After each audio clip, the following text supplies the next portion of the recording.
Adana bölgesinde yetiştirilen safkan kuşlar, safkan güvercinler. Yani orijinal olarak bunlar, İngilizler bunlara devlap diyorlar ama devlap diye araştırdığımız zaman özellikle Suriye, Lübnan, Ürdün ve Türkiye'de, özellikle Adana'da bu kuşlar karşımıza çıkıyor literatürde. Lakin diğerlerinden farkı, onlar karışımcı uçuyorlar. Bunlar dalıcı olarak görev yapıyorlar. Yani biz bunları ikili üçlü postalar halinde uçuruyoruz. 1000 metrelik mesafeyi 15 saniyede alabilen kuşlar bunlar. Yani yaklaşık 240 kilometre hız yapabilirler.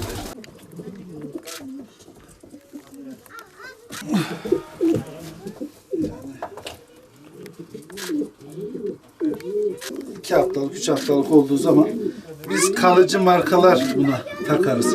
Kalıcı markalar bizim ismimiz yazar, telefon numaralarımız yazar. Yani kaybolduğu zaman hem bu kuş işte bir yerde tutulduğu zaman, biz burada kaybettiğimizde misal, başka bir yerde tutulduğu zaman ayağına bakarlar. Aramak isteyen arar. Posta güvercinler var. Bu posta güvercinleri Haçlı seferleri sırasında adamlar bakıyor yani. Haçlılar geldiğinde Anadolu topraklarında gezerken kaleler arasındaki iletişimi şeylerle sağlandığını, posta güvercinlerle sağlandığını görüyorlar. Ondan sonra adamlar Avrupa'ya bu kuşları götürüyorlar. Tabii türeterekten şimdi onlar yarışmalarını yapıp çok ciddi fiyatlara bu kuşları satıyorlar. Özellikle Danimarkalı bir yetiştirici, Danimarkalı olması lazım. Bir yetiştirici 1,2 milyon dolara posta güvercin sattı. Yani bizim Anadolu kuşlarını onlar türettiler, seceresini tuttular, pedikli kayıtlarını tuttular. Yani şu an özellikle Hatay, Suriye, Şanlıurfa, Gaziantep buralarda özellikle beslenen, onların ataları da zaten buralarda. Bil misin? Yumurtalıda şey var.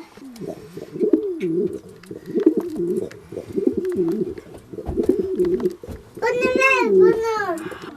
Her gün yapmaz. Bunlar yaklaşık 21 günde bir yumurtlarlar.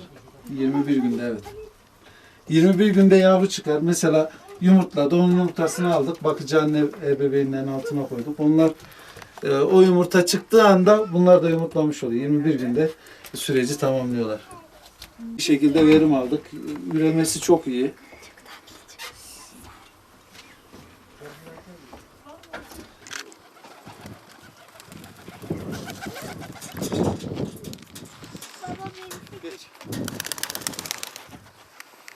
Işısı var. Kuşları çağırmak için bölgede işte beslenen beyaz kuşları küçük kısmından tutaraktan sallardık.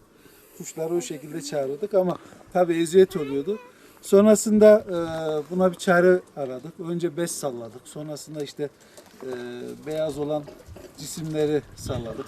En sonunda kanat şekli verdiğimiz şunu, patent numarası da var mesela. Bunu bulduk. Tabii şimdi aynı görevi gören böyle matlara takınca çağırabiliyoruz kuşlarımızı bu şekilde. Yani biz aslında kuşları buna şartlandırıyoruz. Kuşlar neye şartlanır? Adana güvercinleri bir dişi, yani eş olsa dişisine şartlanır. Yumurtada yatıyorsa belki yumurtasına şartlanır. Ama yani dişisini gösterdiğin zaman kuşlar geliyor normalde. Biz de bunu dişiymiş gibi ona şartlandırıyoruz yani. Bunu gördüğünde dişsiz zannedebiliyor havadaki. Bunlar büyütüyor. Biz normalde Adana kuşlarını yavruları için şey yapmayız. Yani yumurtaya yatırmayız. Kuluçka erkenleri yapmaz. Bakıcı ebeveynler, yani bakıcı anne babalar seçeriz. Güzel bunlar, yani yavruya bakabilecek posta güvercinleri olur genel itibariyle. Bunlar güzel yavruya bakar. Yani şeydir. İyi anne babalardır. İyi anaç güvercinlerdir.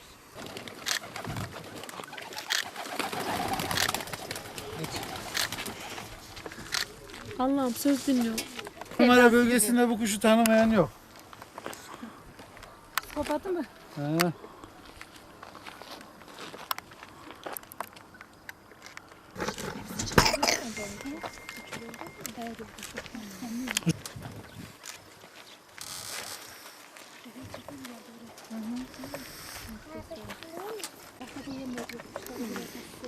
Nasılsınız? Nasıl gidiyor tatil? İyi. Allah iyilik versin. İyi. Televizyondaki böyle, Hocam da bizde bizim fakültede. televizyondaki böyle Tarafında Adana yöresinde Adana, Mersin, Osmaniye, Kayseri, Maraş bu bölgelerde beslenen güvercinler. Bu güvercinlerin özellikleri 1 kilometre mesafe yani 1000 metre yüksekliğe kolaylıkla 7 dakika içerisinde çıkar ve 15 saniye içerisinde bu çıktığı mesafeyi 15 saniye içerisinde geri döner.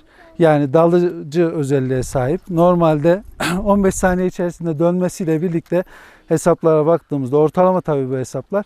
Bu hesaplarla 250 kilometre, 240 kilometre hıza ulaştığını yani ulaşabildiğini görmekteyiz. Bu güvercinler Adana, Lübnan, Suriye, Ürdün bu bölgelerde devlap olarak biliniyor. İngilizler bunu literatüre devlap olarak kazandırmış. Lakin devlapın diğer ülkelerdeki olan devlap türler dalıcı özellikleri yok. Onlar sadece karışımcı ve küme uçuşlarında kendilerini göstermekte. Bizim Adana güvercinleri dalıcı ve bu güvercinler bizim Avrupa'da besleyen, Avrupa'da bulunan Adanalılar tarafından ülkeden kaçırılıyor maalesef. Yurt dışına kaçak yollarla çıkartılıyor ve dünyaya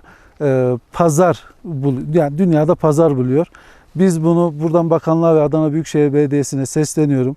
Lütfen bizim değerimiz olan bu güvercinleri özellikle kuşçu güvercin yetiştiricilerimizi bir çatı altına, bir dernek altına, bir federasyon altında toplayıp bu güvercinlerin pedikri kayıtlarını alıp kuşçu takip sistemlerini oluşturup bu güvercinleri yurt dışına kaçmasını engellemek ve eğer olacaksa bile biz bunu dünyaya tanıtacaksak, biz bunu dünyada bir pazar haline getireceksek bile devletimiz bundan vergisini alsın.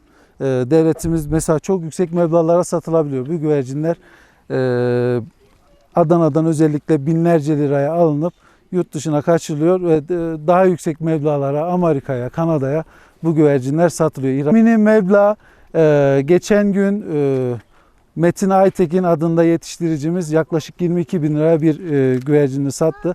Lakin biz bunu organize halde federasyon kurup, dernekler kurup, yarışmalar yaptığımız takdirde biz bu güvercinleri daha yüksek meblağlara, yurt dışına da olsun, ister yurt içi ister yurt dışı daha yüksek meblağlara satabiliriz. Şu an kayıt dışında olan çok yüksek meblağlara satılan güvercinler var. Bu sadece Adana güvercinleri için değil. Devletimiz ve mesela illere has güvercinler var. Mardin taklacıları var. Şanlıurfa'nın kendine has güvercinleri var. Antep'in kendine has güvercinleri var. Bayburt'un kendine has güvercinleri var. Belediyelerimizi veyahut da valiliklerimizi özellikle bu güvercinlerin, o yöreye has güvercinlerin pedikri kayıtlarının tutulması, güçlü kuşçu takip sistemlerinin oluşturulması, kuşçuluk yapacak kişilerin kayıtlarının alınması, onları bir sistem içerisinde tutulmasını ben yani yapılmasını istiyorum. Çünkü yani bu kuşları bir takip sistemiyle pedikri kayıtlarını tutup nesiller sonrasında bundan 500 sene sonrasında bu kuşların nereden geldiği pedikri kayıtlarının oluşturduğumuz takdirde bize ait olacak. Yani yurt dışında da bu kuşlar türemiş olsa, bu kuşlar yetiştirilmiş olsa yine katma değeri bize gelecektir diye düşünüyorum. Danimarka'da çıkan bir haberde de 1,2 milyon dolara Anadolu'ya has olan posta güvercinleri yani atalarının dedelerinin Anadolu'dan götürülen posta güvercinleri 1,2 milyon dolara Çinliler tarafından alındı. Yani bizim kuşlarımız neden almasın? Biz de kuşlarımızın reklamını yapalım. Biz de bu güvercinleri dünyaya tanıtalım.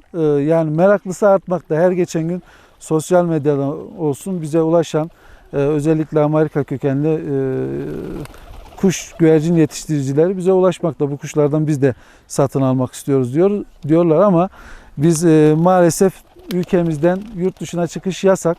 Satamıyoruz biz bunları.